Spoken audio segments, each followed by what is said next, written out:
Thank you. I hope Renee told you something interesting so I can have your attention now. In this morning, I was thinking, actually not this morning, but yesterday, because I walked from the border to Košice. I was late for the train, so the only solution was to walk. Yeah, it was interesting. And I was thinking, you know, at TED or TEDx stage, you have this scientists, business people, social activists, people that somehow change the world, and then you have a dreamer, a guy that says that I dream for a living, and I try to do something with this. So today I will tell you a story. And this story is the only thing, or the best thing I can do now while I'm broken, because I went bankrupt 2 weeks ago with my project. So now I live somewhere in Europe and I try to do the next step with the projects I have. And the story, it's about a person that has some superpower. He's an always young student. He's, I think, several thousand years old, and he travels through the time facing different educational systems and paradigms. To make this real, I have two things I want to ask you. Magic things. The first one, relax. Really, you can change the position now on your seat. Forget problems. Forget I don't know, the business stuff, the problems in education. Just relax. Okay? It's okay with this? Okay. And the second one, please try to focus. And while I'm telling you the story, try to see the things that are happening there. To listen to the sounds that may be there. And maybe some people or some cities or landscapes that you may see. Okay? So relax and try to be in the story. It's a true story. So the guy was born somewhere, I don't know where. But in times when the education was focused to two main things: survive and help the community. The small tribes living together, they hunt, they plant stuff, and they need to be together in order to survive and be safe from the tigers or I don't know what. Yeah? So imagine the time when you have you go to hunt, have sex, plant something, and then you sit on some stones with your old man, there is a waterfall and you talk about life. Yeah. So you're connected to the nature and you need somehow to survive. That was simple. And the education was about be the man, help your community to be safe and yeah, have fun, I guess. Then our hero moved to another time in our history. I will skip some other dates, some private parties with Caesar and Cleopatra, which our hero had, but yeah. And then you go to this more like traditional already educational system, which our speakers talked about. But at this time, the education, or the main reason, the main message was how to serve well the government, or the king, and the church. So be strong, and just some letters. And then you have this, which means somehow serve well the Lord, and you'll be safe, or you'll have enough land, or you'll be safe with this. Okay? Yeah, I think like this. And in this time, we already have the society, the form of the society. We have cities, we pay taxes. Yeah, so our hero was in the time when you need to pay tax for the new castle or the new war, and you don't really need it. but it's for the king and it's for the church and it's good to have. If you serve all, then you are safe and you have everything. And education was to a few people that were able to serve the Lord. And other guys in the village was the same education from like the father to the son. How to plant, how to grow a farm, or how to do all this stuff. So, at that time. And then we have another system. Yeah, this one. Where our hero faced the Industrial Revolution. And it's the next big step. And he went to different factories and met entrepreneurs for the first time, inventions, factories.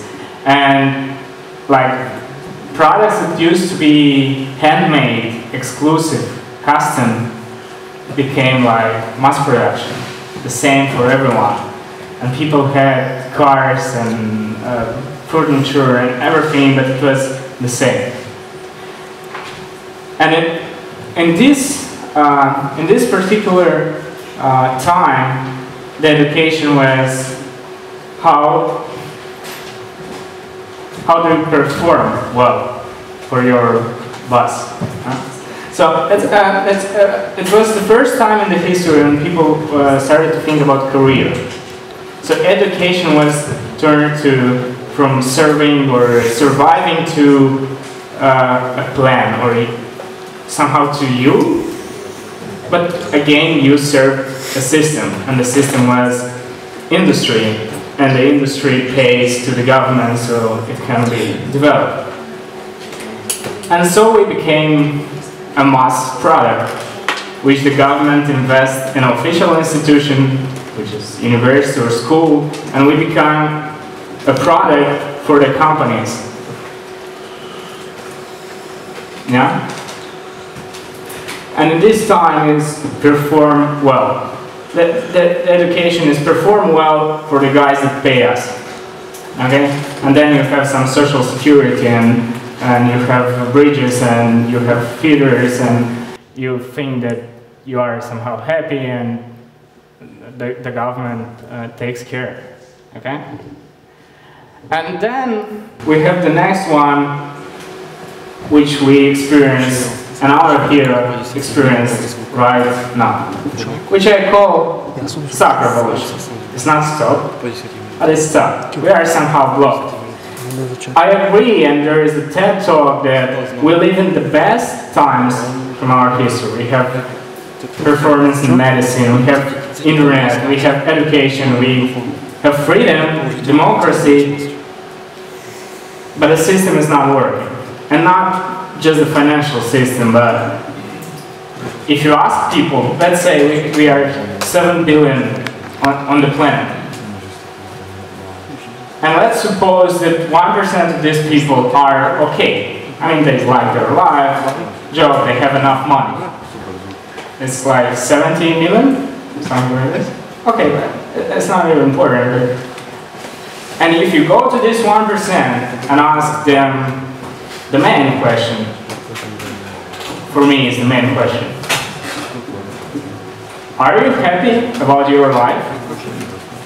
But when you say happy, it means that you wake up in the morning with a smile on your face, you are ready to go in the office or wherever you work, and you inspire people around you and you feel that there is a meaning, then again 1% of that 1% will say, yes, definitely happy, I'm ready to do it. So we have just tiny, small community of people that know what they want in life, and then they make actions to do it. Yeah? And then our hero decided that we cannot continue like this. And the next, what we want to do is to make a dream revolution. What does it mean? That's another card here.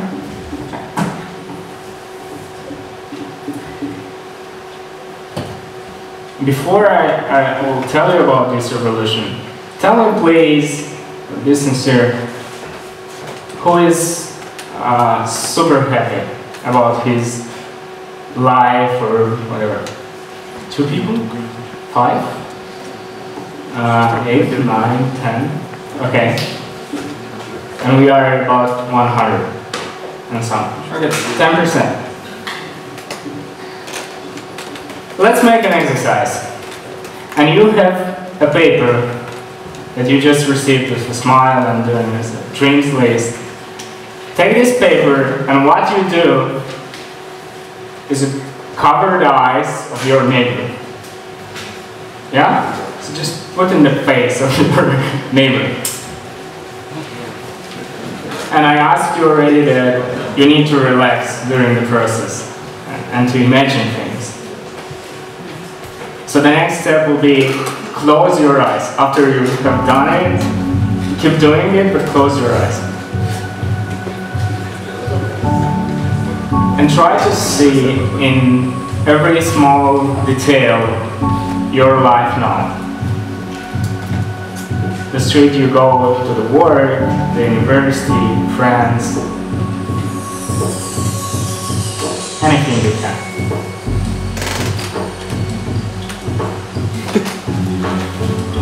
The more details, the better.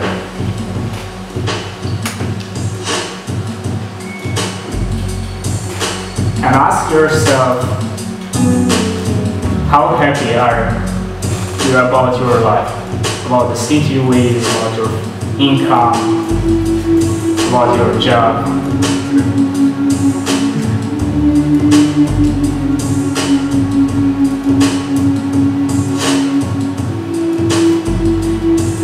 And most important, what are you going to do next? If you like it, how do you keep it and improve? If not, what do you change?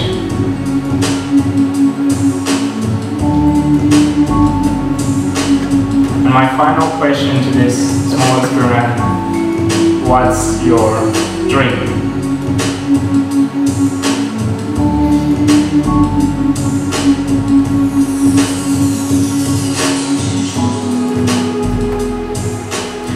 Now you can come back. I will explain the neighbor thing. So one thing is to dream about what you want in life. But another thing is to ask other people around what's their dream and try to connect and help them. So our hero, as I said, is a real person. His name is Harold. He's from Austria. And when I told you that he's a forever young student, yeah, it is. And somehow he experienced different cultures. He was in Tibet for several months. He traveled all around the world. He was in a successful airline company. But then he decided that I don't want to do this. I don't like the stock revolution. I don't like how people think, how people enjoy their life, and I'm going to change it. So he founded another guy who was a successful casino, career-oriented guy, and they decided to come together and create a project that the mission of the project was imagine a society in which people do exactly what they love to do. And that's how they founded Dream Academia. It's a network or a platform of people that have dreams, big dreams, and come together to help each other to accomplish them. And they have created also Dreamicon Valley. You know about Silicon Valley, right? So Silicon is from Silesium, which is in the chips, but Dreamicon Valley, it's a huge place between Hungary and Austria, where they want to build the entire new community or city where people from around the world come together and work on their dreams. No contracts, no payments, no rent. Just do your work, make your dream real, and if you like them, you help back. And these guys are working already for 5 years. they invested all their money. At the beginning, they just asked people what's the dream and gave money, but then they understood it's not sustainable. So now it's more a community of people that come together and help each other.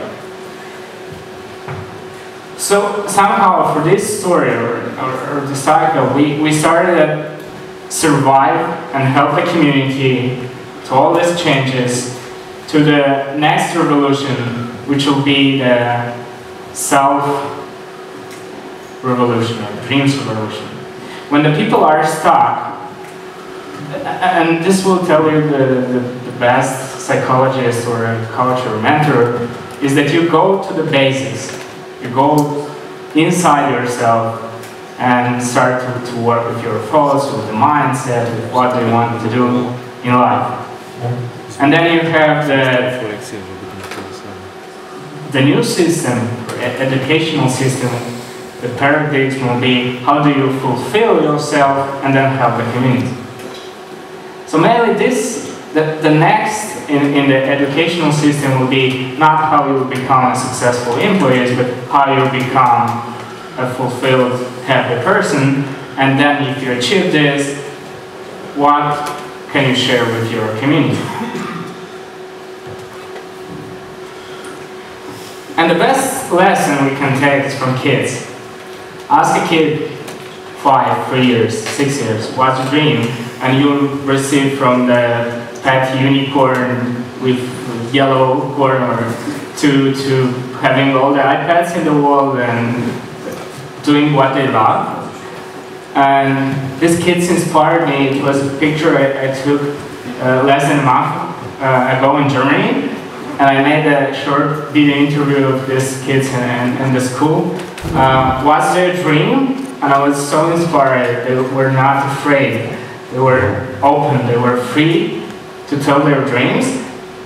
But what we do, because we are somewhere here, still in the industry revolution and stock revolution, so we tell people around, hey, dreams is stupid. It's not sustainable. It's risky. People will not pay you. And this is my case. This is why I went bankrupt. And somehow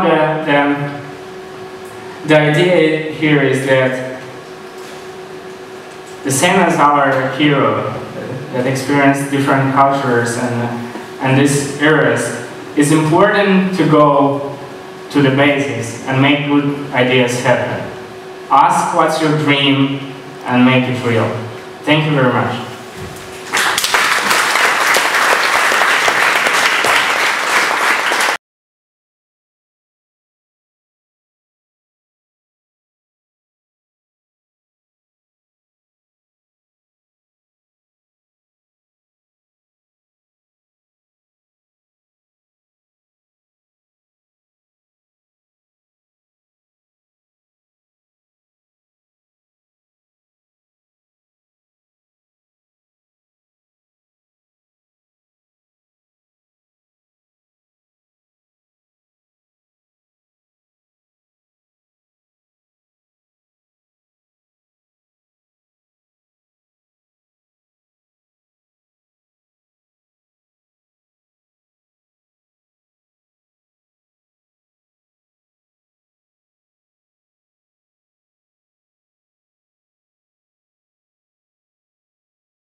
Čo mi zostalo, tak to je poďakovať sa všetkým, takto sa dohodneme.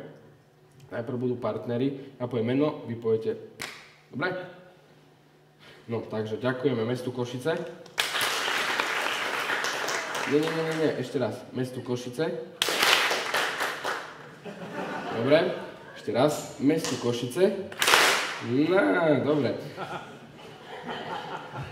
Ďalej je tu firma Ixonos, Arminius, Mortro a partner, H-reklama, Paralak, Pantarej, Adlia.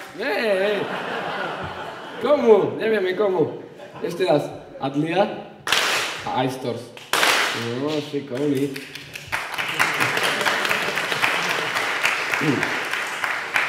Takisto by som sa chcel poďakovať organizačnému tímu.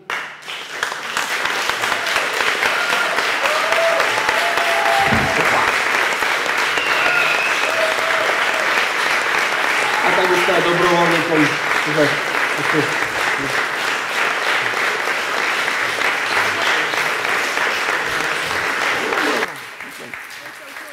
Tri, štyri. Dobre.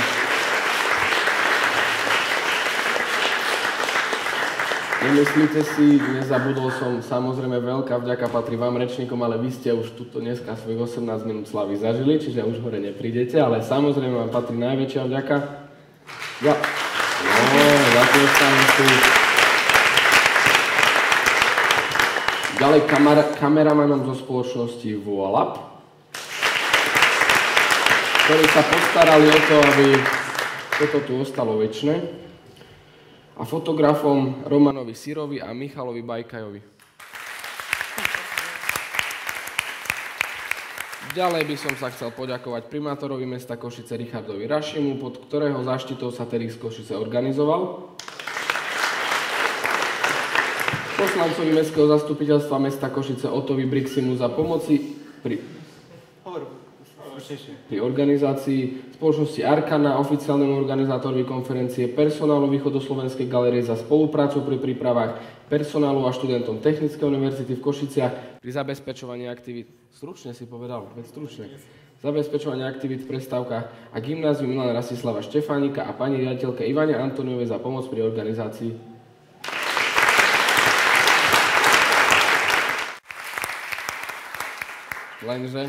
Lenže, komu sme ešte nepoďakovali?